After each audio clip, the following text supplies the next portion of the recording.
anak buahnya itu yang ngirim itu, dia tuh pengennya bokapnya teman gue itu pengennya mati.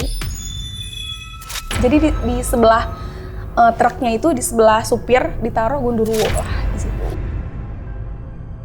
Nah pas diliatin itu tuh sampai yang ngobatinnya aja megang bokapnya teman gue mental. Kerasanya berat atau gimana? Sakit banget. Ini leher? Iya leher, pundak ya. Leher sama pundak sakit banget. Di sinilah bagian berat, belakang. Iya bagian belakang. Bulan udah diedit kan yang tadi? Iya udah kok, udah aku edit. Semuanya udah? Semua udah.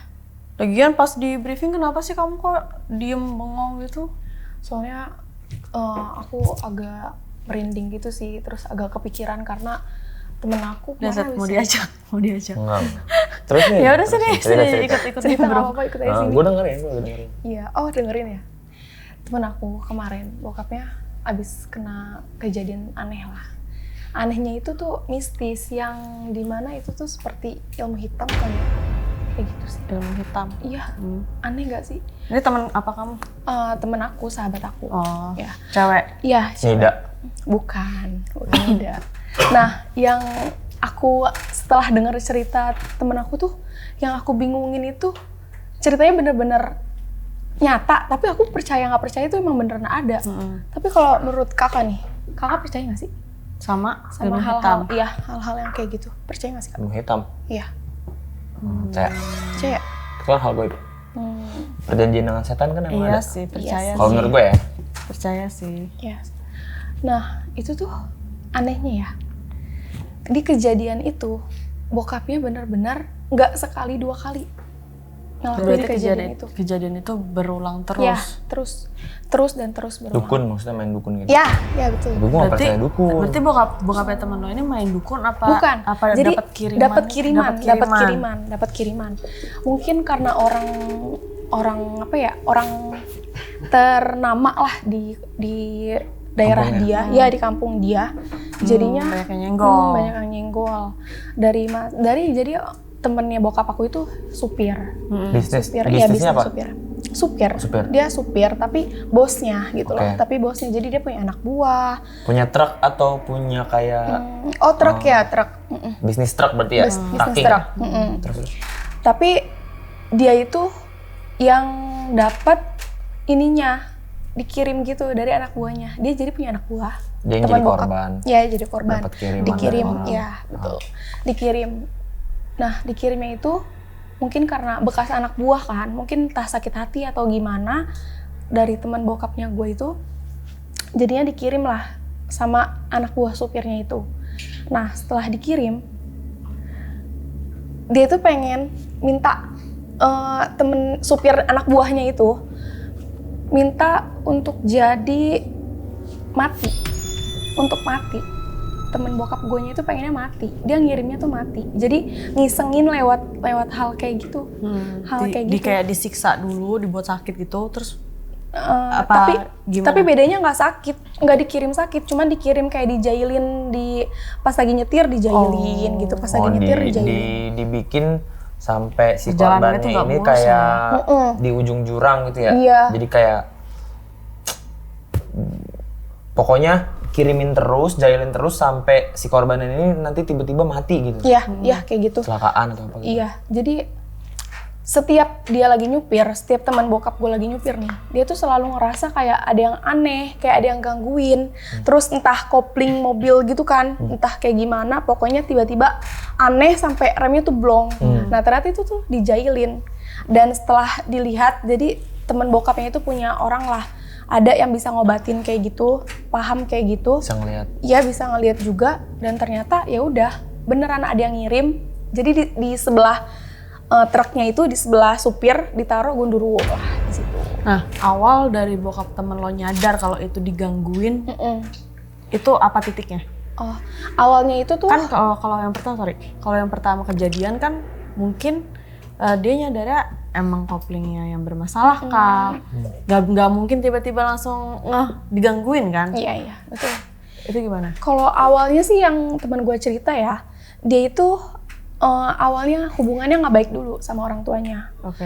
Nggak baik, setelah nggak baik yang dimana tuh tadinya bokapnya itu ya udah biasa-biasa aja, nggak yang selalu marah-marah gimana-gimana, tapi selalu hubungannya tuh nggak baik, dikit-dikit teman gue tuh diomelin sama bokapnya, dikit-dikit diomelin, sampai akhirnya ada di titik bokapnya itu kayak dikit-dikit marah, terus kalau setiap lagi nyupir tuh kayak ngerasa nggak nyata gitu, kayak ngerasa nggak hidup nih gitu. Terus ditambah lagi mobilnya bokap teman gue itu selalu ke bengkel terus, yang dimana setelah kalau mau pengiriman barang itu tuh selalu udah dicek ini itu segala macam, tapi aman, udah dicek aman, tapi ternyata ya udah rusak lagi, baru sehari ngirim ke bengkel lagi, baru sehari ngirim ke bengkel, bahkan ada suatu kejadian yang nggak sampai sehari tapi udah langsung ke bengkel gitu, baru setelah hari pengiriman. Setiap hari tuh selalu ada, setiap hari tuh selalu ada kayak gitu. Nah, dari situ udah nyangka, dan kebetulan yang orang itu tuh ketemu lah sama orang yang bisa, ketemu, diliatin lah. Nah, pas diliatin, itu tuh sampai yang ngobatinnya aja megang bokapnya temen gua, mental. Kenapa mental? Karena dari bokapnya temen gua itu, ternyata itu tuh udah lama ngirim kayak gitu. Nah, tapi bokapnya temen gue mungkin kuat kali ya, sholatnya apa gimana, nggak paham. Jadi pokoknya mental, dan itu tuh baru kerasa di saat itu. Jadi di saat bokapnya temen gue lagi lengah, ibadahnya masuk lah. Kayak gitu. Jadi kayak gitulah kejadiannya. Gitu. Makanya jangan telat sholat Tika. Zuhur diinin ke asar. Asar diinin ke maghrib. Maghrib diinin ke isya. Enggak, tadi gue sempat dengar cerita lo ketika selama proses dikirim hal goib itu ada genderuwo di sebelah sopir. Terus itu gimana tuh? Jadi kan itu pernah ada kejadian yang gue tadi bilang kayak remnya blong segala macem. Nah, sampai pernah rem blong tuh hampir mau nabrak pintu tol gitu loh, pintu tol yang biasa itu. Nah, itu tuh genderuwonya ternyata ngegangguin dan ketahuan di situ. Jadi setiap bokapnya teman gue nyupir, kan dia nggak ada connect ya. Sebelahnya tuh nggak ada connect, jadi dia kosong, dia sendiri nyupir, dan sebelahnya itu ternyata genderuwo. Yang ngirim-ngirimnya, yang gangguin setiap lagi nyupirnya itu ya genderuwo itu. Kelihatan dari dia ngerasa ada genderuwo. Bukan bokapnya teman gue yang ngerasa, tapi orang yang ngobatinnya itu bilang. Orang yang ngobatin bilang kalau setiap kamu nyupir, dia tuh ada di sebelah. Tuh selalu ada di sebelah. Iya. Terus diklarifikasi nggak sama si temannya bokap lo ini kayak? Nah, jadi temennya bokap. Cuma si pintu tol itu doang atau emang beneran di sebelah tuh emang selalu ngerasa setiap hari. Gitu? Pokoknya setiap kejadian dari pertama dia ngirim santet, mungkin ya bisa dibilang ngirim santet itu tuh selalu ada udah ada genderuwo di sebelah itu setiap lagi nyupir. Makanya kenapa bokapnya teman gua mungkin ya ngerasa kayak gaya hidup nih, kayak gak napak gitu hidup tuh, kayak jalan hidup kayak apa sih? Kayak dibayang-bayangin gitu ya? Kayak ada dalam satu tempurung gitu. Terus kayak nyupir juga gak fokus, segala macem. Ya itu mungkin ya salah satunya. Setiap mobil rusak juga diituin. Dan itu anak buahnya itu yang ngirim itu, dia tuh pengennya bokapnya teman gue itu pengennya mati. Jadi udah bukan ngiriminnya kayak sekedar buat ngingetin atau buat negur gimana gitu kan. Tapi emang beneran mau matiin orang itu. Motifnya tuh iri gitu? Iri, sakit hati mungkin sakit hati. Lebih ke sakit hati ya. Karena awalnya itu anak buahnya itu berhubungan baik lah sama temannya bokap gua. Cuman ya dihianatin sama anak buahnya itu, cuman dia nggak terima kalau misalkan temennya bokap gue tuh mungkin ada kata-kata atau gimana yang bikin sakit hati. Seleknya kayak gitu. Atasan aja kan. Seleknya kayak gitu. Atasan marah. Ya udah deh. Terus si selesainya itu gimana si ustadznya tadi yang mental? Ngobatin itu, terus genderuwonya masih ada sampai sekarang di truk itu? Udah nggak ada, karena udah diobatin kayak mandi air bunga gitu loh, kembang gitu, air kembang. Iya, air kembang semacam kayak gitu. Air kembang dimandiinnya itu bukan ke mobil aja, tapi ke bokapnya teman gue itu. Iya. Jadi soalnya gue tadi sempat mikir kalau misalnya pindah truk tuh genderuwo ikut apa enggak? Harusnya sih ikut ya, soalnya kan nempel ke korban si manusianya kan nempelnya. Nah kalau ke situ gue kurang tahu tuh. Kalau ke situnya, cuman yang gue tahu ya udah cuman ada setiap nyupir tuh ada di sebelah gitu. Terus tahu itu anak buahnya yang ngerjain, fix dia tuh dari apa? Dari yang ngobatinnya itu. Jadi setiap kelihatan ya kalau gue bingung nih kalau misalkan orang-orang yang bisa ngeliat itu tuh ngeliat gitu kan, kayak misal megang gitu, megang.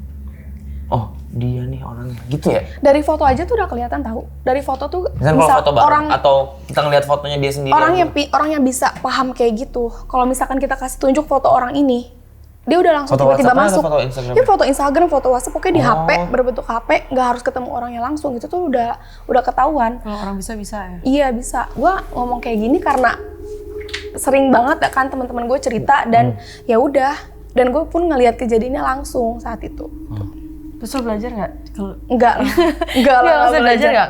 Bisa nggak lo ngeraba orang gitu dari foto? Enggak dong. Gue nggak sampai kayak gitu. Nggak sampai kayak gitu. Soalnya Kak Tika tuh bisa. Mana yang player, mana yang enggak maksudnya? Iya, ini player nih. Ini enggak nih, bisa nih gue sayang. Gitu. Iya. Terus ada cerita horor apa lagi? Anak magang lain? Tadi sih dia ngebongoinnya masalah itu. Kamu ada lagi nggak? Cuman ada sih. Ini masalah. Ini kalau ini diri gua. Oh ini kenapa lu? Dia sendiri sekarang. Lu ada genderuwonya juga? Bukan dong, bukan genderuwo, itu kan beda ya konsepnya. Kalau gue itu kan ke kuburan. Di maksudnya? saat ya. Lu ke kuburan gimana? Ziarah maksudnya, ziarah. Jarah apa ziarah? Ziarah. Oke. Nyekar. Gila, orang jarah aja. Ziarah. Nah, salahnya gue ziarah di saat gue keadaan lagi PMS.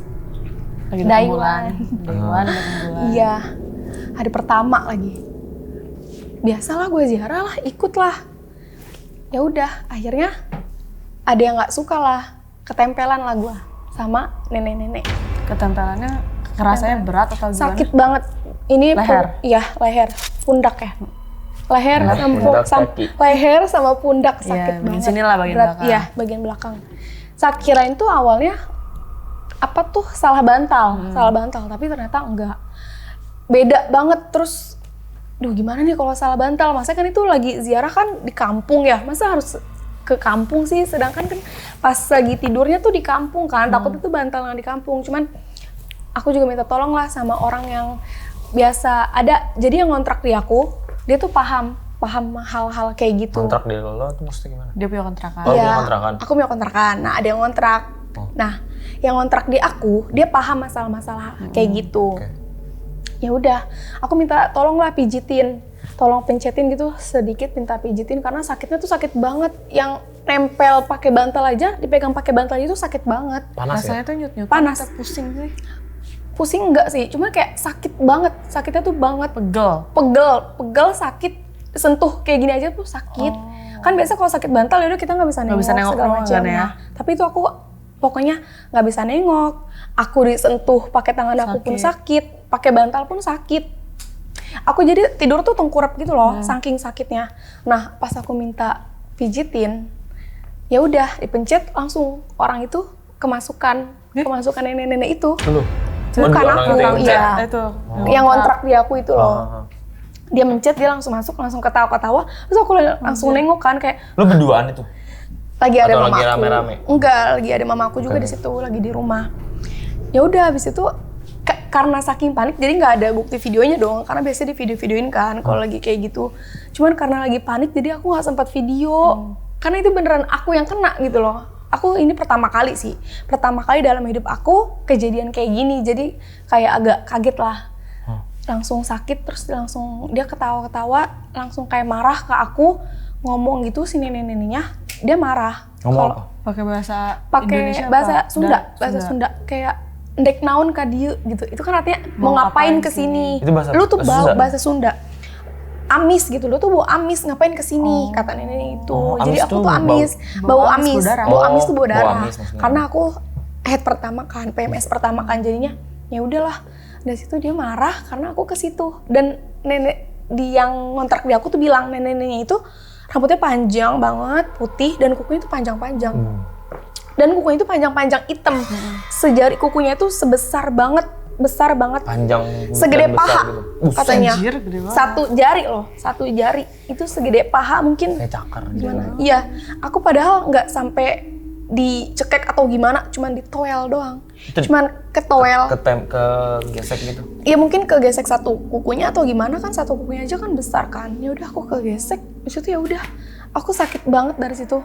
2 harian aku nahan karena aku mikirnya sakit bantal. Ya ntar juga sembuh. Cuman ya ternyata aku ketempelan nenek-nenek dan itu ikut ke rumah nenek-nenek. Jadi ya udah aku diobatin. Setelah dari situ aku bisa nengok. Dia baca-baca. Bener-bener abis nenek-neneknya masuk iya. Coba temen lu itu ya? Pokoknya setelah diobatin sama tetangga kontrakan itu enggak sama yang kontrak di sama aku. kontrak di kamu itu langsung bisa nengok. Langsung bisa, aku langsung kayak enteng tuh nggak, berat, enteng, sakit itu langsung hilang. Kayak langsung, hah? Kok bisa nengok sih? Kok bisa nengok? Lo gitu. bingung kan? Iya. Lo pernah kerjain kayak gitu nggak? Parah. Barusan kepala gue sakit nih. Pusing nggak sih itu mah? Kayak nggak pernah, kalau misalnya gue pribadi sih, gue kan nggak pernah main C1. Iya sih, nggak maksudnya Kalau dalam proses gue kemana, gue ke kuburan sering, ke kuburan Antang juga pernah, tapi nggak pernah kejadian yang ketempelan gitu atau diikutin gitu. Sebenarnya kalau justru gue nyari, padahal percaya nggak percaya, soalnya kan gue pernah ya, gue naik motor posisinya, terus temen gue itu mau nyalip trotoar. Naik ke trotoar? Enggak. Dia mau nyalip ke kanan. Iya. Mau nyalip ke trotoar tuh gimana maksudnya? Ini mobil, sini trotoar kan, trotoar jalan kan. Nyalip. Dia mau nyalip ke kanan. Posisinya kaki gue di footstep tuh kayak gini. Gue pakai sandal jepit. Kaki gue kebaret lah tuh sama trotoar. Jadi nggak bisa jalan kan gue berapa hari. Jadi lu jalannya bingung? Iya, bener-bener napak tuh sakit banget, nggak bisa napak. Terus nyokap gue bawa ke tukang urut lah di situ, di daerah Bali. Oke. Pas di ke tukang urutin, tukang urutnya tuh ngomong, mau kamu ke dokter ini nggak akan sembuh. Dia tukang urutnya itu? Iya. Terserah kamu percaya sama saya apa enggak, tapi ini ada nenek-nenek marah sama kamu. Aduh. Karena sebelum gue ketemu nyokap gue. Lu nginjak ini lagi?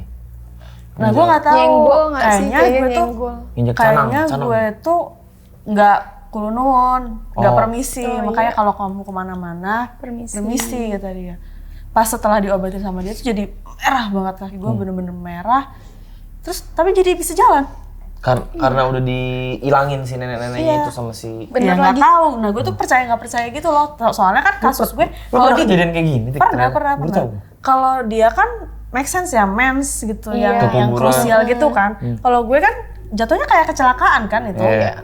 Mungkin itu cocokologi doang, Tik. Mungkin sebenarnya kaki lo itu emang beneran sakit doang tuh ke senggol sama si trotoar lagi jalan kan, ke gesek gitu kan. Seret, itu pasti sakit lah, nggak usah siapa juga tapi pasti bisa sakit. jadi loh, bisa jadi emang bener, kan namanya juga makhluk halus ya, nggak kelihatan. Kita nggak bisa lihat ada makhluk halus di situ, entah di mana. Kita mungkin di sini ada, di mana ada. Nah tapi kan kita nggak bisa lihat dong makhluk halus itu. Jadi kita jalan ke sini ternyata nyenggol, nggak seneng dia atau gimana, itu bisa jadi. Karena kan dia dimanapun itu pasti ada makhluk halusnya. Kita nggak bisa ngelihat. Kalau misalkan tapi curang ya, dia bisa ngeliat kita ya. Iya. Kita nggak bisa ngeliat dia. Hanya orang-orang tertentu doang yang bisa ngeliat dia. Nah, curangnya di situ. Yang sering gue denger juga orang-orang tertentu itu sebenarnya kayak bisa dibilang kan indigo tuh. Indigo. Nah, mereka itu juga katanya capek karena mereka itu menyandang gelar itu. Iya. Karena itu karena itu tuh kayak nih, kita kan kalau lari itu kan capek karena lari gitu. Dia tuh nggak ngapa-ngapain karena bersenggolan terus, bergesekan terus sama dunianya mereka, bisa ngeliat, bisa ngerasa kena gitu. Karena mereka tahu ada gitu. Itu katanya capek di situ. Hidup sebagai orang indigo katanya capek. Makanya orang-orang indigo tuh nutupin banget kalau dia tuh indigo, yang gue lihat di TV-TV ya. Nggak mau kayak gue tuh indigo, gue tuh bisa gini. Enggak, justru capek gue jadi indigo tuh gitu. Nah itu yang ngontrak di gue juga. By the way yang ngontrak di gue itu, dia tuh emang bisa ngobatin juga kan, bisa ngobatin. Tapi perempuan ya? Dia buka itu. Enggak, dia nggak buka kayak ini bisa pengobatan gitu, enggak. Dia nggak buka kayak gitu.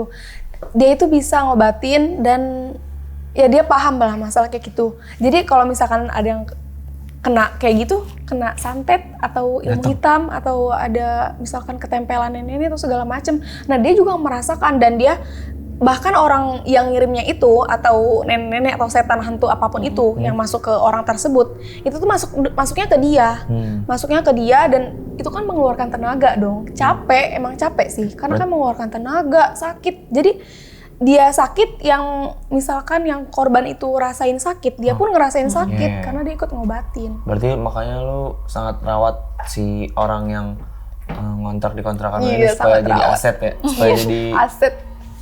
Kalau ada apa-apa Pokoknya tanya aja langsung aja, apa yang rusak langsung aja. Iya, apa nih, ada apa? Daerah itu mana? Kunti ada. Daerah Angke.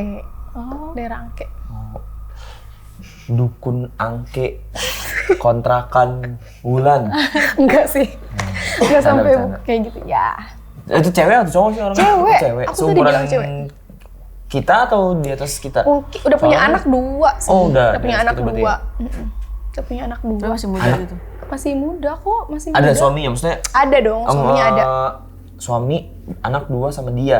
Suami sama anaknya aman-aman aja tuh. Nggak pernah jadi Nah. dalam tanda kutip Suaminya nggak ikut ke gitu. Suaminya- ke Tahu. deret gitu. Oh iya. Kalau suaminya itu nggak ngerti dan nggak paham dan nggak bisa lihat masalah-masalah kayak gitu. Bersyukur. Tapi dia menurunkan ke anaknya. Wah. Dia menurunkan ke anaknya. Anak yang pertama, anak yang kedua bisa lihat. Cuman yang lebih parah itu yang paling kecil. Anak yang kedua, dia misalkan sampai Cewek apa cowok nih yang naik? dua-duanya cewek, Oh, dua-duanya dua-duanya cewek.